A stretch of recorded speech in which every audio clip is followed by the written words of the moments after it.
You shouldn't be beating yourself into the ground because you're not everything you could be, because no one is. And if you beat yourself into the ground, then you can't get up and improve. How much of my self-criticism is ill-advised?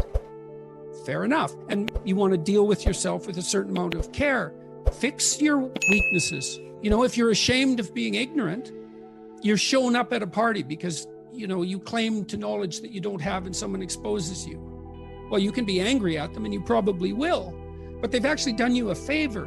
What should I do with my life? That's a real complicated question. Oh, here's an inadequacy. Excellent. You have a goal now. Rectify it. Carl Rogers, the psychotherapist, pointed out that for therapy to be successful, the person has to want to change. So they have to have recognized that they have a problem. I know it's still technically difficult. It requires discipline and all of that. There's no magic solution, but if you're plagued by feelings of inferiority, you should rectify the most obvious inferiorities. You have to rectify an inadequacy when it's clearly an impediment to your goal. You can protect yourself by picking a different goal that's more difficult. That's a good mental hygiene practice, because sometimes you should switch goals rather than rectifying inadequacies. If you want to know something about yourself, sit on your bed one night and say to yourself, my life is not everything I want it to be, and perhaps it's not everything that I need it to be. The suffering that's attendant upon that is make me nihilistic, cynical, bitter, resentful, homicidal, genocidal, unable to have a good relationship, prone to punish people for their virtues because of my jealousy. You ask yourself, you sit on the bed and say, okay, man, I'm ready to learn something. Like what's one thing I'm doing wrong that I know I'm doing wrong, that I could fix, that I would fix? And it's often something that will point you to small things. What would be a few key steps to get started to turn their life around, or to find the motivation for something greater than where they're at? You can find it in shame. You can find it in guilt. You can find it in conscience. You can find it in anger. You can find it in interest. Some of it's practical knowledge too. It's like you can get a really long way with very small changes, incremental changes, micro habit changes. So aim low. You want a goal that you can do, but that requires some improvement on your part, because you want to attain the goal. That's satisfying. But then you want to make yourself into the thing that can attain goals. So you're pursuing a goal, but you're also pursuing the goal of transforming yourself at the same time. You're doing both of those at the same time. If you're resentful, you're either being oppressed and not standing up for yourself, or you're whiny and should grow up. And both of those things are really useful to realize. Okay, I'm resentful. Okay, am I immature? Are people picking on me, or I am immature? If people are picking on me, do I have something to say or something to do? I should do it. You can foster it and let it devour you and take you places that no one with a clear mind would ever want to go. How do we start to heal the memories of the past, the traumas of the past, so that they don't keep hurting us in the present? People are generally traumatized because something actually horrible happened. And dwelling on it in the moment just makes it worse. It's a universal human experience to one degree or another. When you're the only person that something has happened to, that's really not good, right?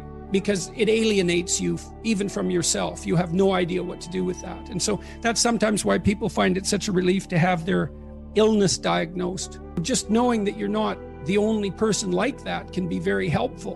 What your brain wants from you in relationship to a traumatic memory is indication that you're no longer vulnerable to the same problem. Change your interpretation or your behavior or the situation or whatever you can change so that it isn't going to happen in the future. And if you do that thoroughly, you'll generally let yourself rest. Well, that's the purpose of memory in general.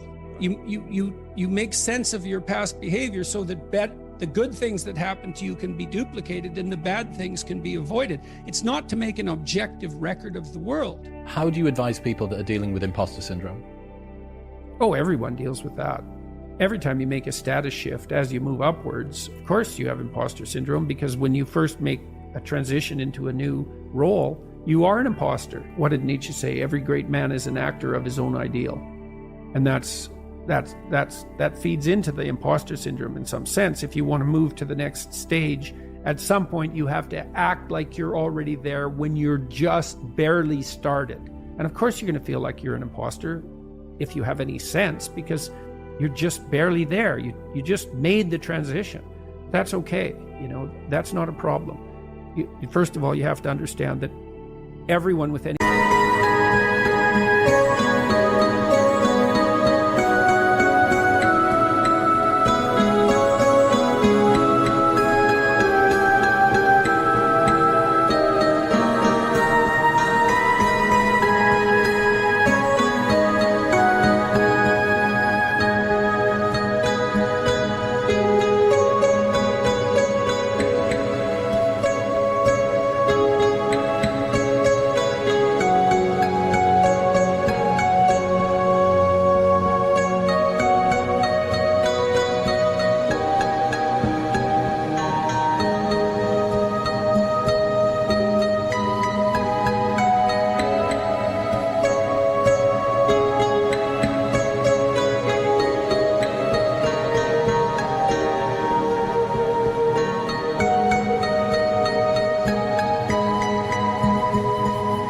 sense who isn't narcissistic feels that. Don't be a phony. That's the first thing.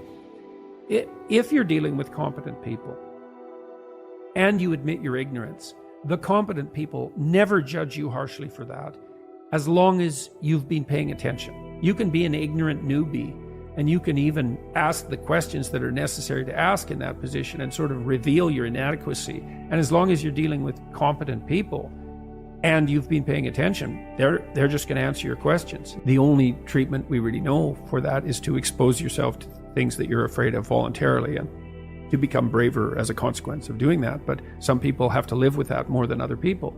How should people become more dangerous? Oh, becoming more articulate is definitely, I would say, that's the primary array of weapons. There's nothing that makes you more formidable than verbal competence, than being able to articulate, be able to think, to marshal your arguments, right? It's a battlefield metaphor. Get everything in order. You want to take your rightful place in the kingdom? It's like, get your tongue straight, man. Get it under control in the highest possible sense. You almost feel competent by being around them. Mm-hmm. So you certainly feel competent by appreciating it. Yeah. Right? Because it speaks to the part of you that is capable of appreciating such things. You think, wow, that's really something. That's an amazing display. The victim mindset, where you believe that you have no control over the outcomes in your life.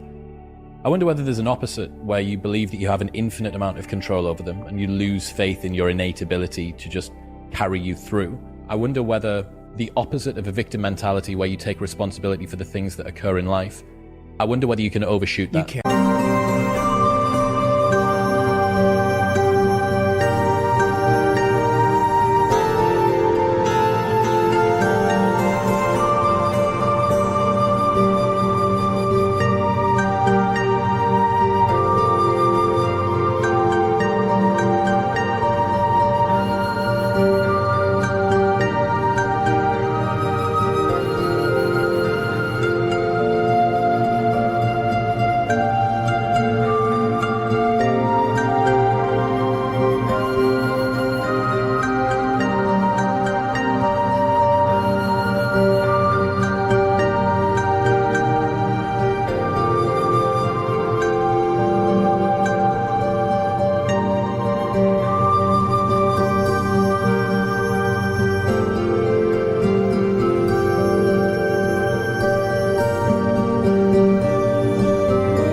For sure. Yeah, definitely. You do have an indefinite responsibility, and you do have an indefinite capacity to bear that responsibility, but that doesn't mean it can't be crushing. And then I would say the antidote to that is that you're not in this alone. It's important that you do everything you can, but there's enough for everyone to do. So you delegate, and you help build people around you, so that they're all working in the same direction. It's an effort multiplier. There's also a narcissism that can come along with that, which is, well, it's all up to me. And even if you're working in a very competent manner, it can seem that way, but there's plenty of work to go around, and there's plenty of credit where credit is due. You said truth in the service of love. What do you mean by that? When I was a clinician, I thought of that as the good in me serving the best in my clients. And I think the desire for that to happen, that's love. You want the broken people to rise up out of their brokenness rather than despise them for it. And then you orient yourself towards. So what you're doing by engaging in truthful dialogue is letting the wind blow where it's going to blow. And you do that if you've decided at some fundamental level, even if you don't know you've decided that the truth will set you free. The truth is a process. It's often a dialogical process.